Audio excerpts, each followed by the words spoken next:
What's up, guys? Marty Grisani here, back with the channel. Thanks for tuning in. And today we're going to talk about fix and flips with non-paying tenants. So what I'm getting at with that is more of buying a property that has a tenant in it that's not paying. Guys, there is massive opportunity for those who are willing to take on that risk of buying a property that has a non-performing tenant in there, okay? A lot of these deals are getting passed up because it takes work, right? One of the things it takes is confidence, okay? And the confidence that you're gonna be able to solve that problem of that non-paying tenant. All right, so I'm gonna give you 2 tips and I'm gonna kind of ramble a bit about, some examples that have happened to us, all right? Because recently my partner Matt and I, we purchased a property here in Rochester that had a non-paying tenant in it. And if you know anything about New York eviction laws, they're non-existent. You can live for free anywhere you want. I mean, kind of, okay? The truth is we bought a property that had a tenant inside that was not paying and they hadn't paid for 6 months. So we're under the gun, right? We're buying this thing cash, we're paying investors, we have a high interest rate on the money, so we gotta make this thing work. We have to perform. And guess what happens when you don't have a plan B? Well, you're gonna get it done. You're gonna make it happen. It's just what happened, okay? Because you're gonna figure it out. So what happened with us is we purchased the property and we knew that they owed 6 months worth of rent beforehand, right? So what we did is we said, hey, look, we're buying the property. We bought the property, right? Here's what we want to do. We know that this isn't something that is going to work out long-term with you staying at the property, right? Not a big deal.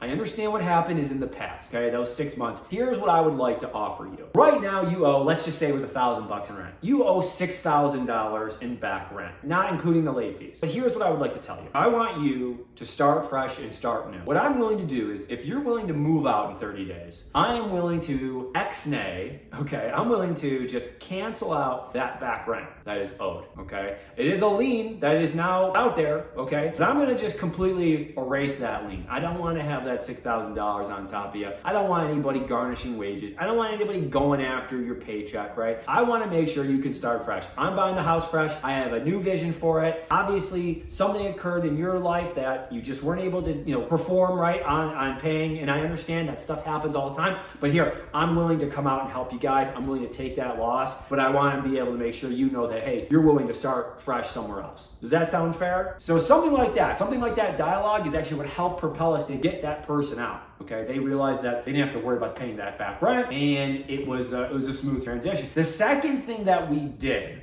is we also set them up with resources, okay? So I sent them different places, different people, different counselors, different guidances that people could go down and take from different resources with like the city, with Section 8, with all these different places that were able to help find them a new property. And oh, by the way, I'm the one that was sending different properties to the people, right? So that they could see, hey, here's where you could go. I knew that they could pay. They just had a little bit of a lapse of not being paid because they lost a job, but they got their job back and now they were able to pay moving forward. So I knew, hey, let me just make sure that this is stuff that not a lot of people want to do. Not a lot of people want to have to go online and look for a place to live. They don't know where to go. They don't want to get burned.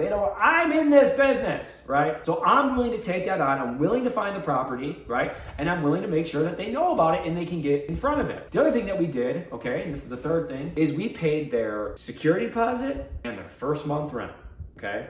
Little tip with that is make sure that it's going and you're writing the check not to the tenant, but to that property management company or to that landlord, and actually make sure it's mailed to them or dropped off and delivered by you personally to that place. Again, just to make sure everything's on the up and up, okay? So those are 3 real simple ways that you can buy a nice fix and flip, because again, you're gonna be able to get this at a much more of a discount because they know, the landlord or whoever's selling it, the absentee owner that's selling it, knows that whoever's buying it has to take on that risk because it still is a risk. So again, number 1, tell them that or work with them on that back rent. Just absolutely cancel it. Set it up properly though with the way that you tell them that it's canceled because, hey, I will do this if you find a new place to live. Number 2, help find the house that they're going to move to. Get them in touch with resources like a Section 8 or something like that that can help pay their rent if they can't, or just start fresh, start new in a new environment, right? And then, of course, third thing is pay their first month and security. Let them know that you're willing to do that for them so that they're more on the go. Get them more urgency to move out. All right, guys, that's it today. I hope you have a great day.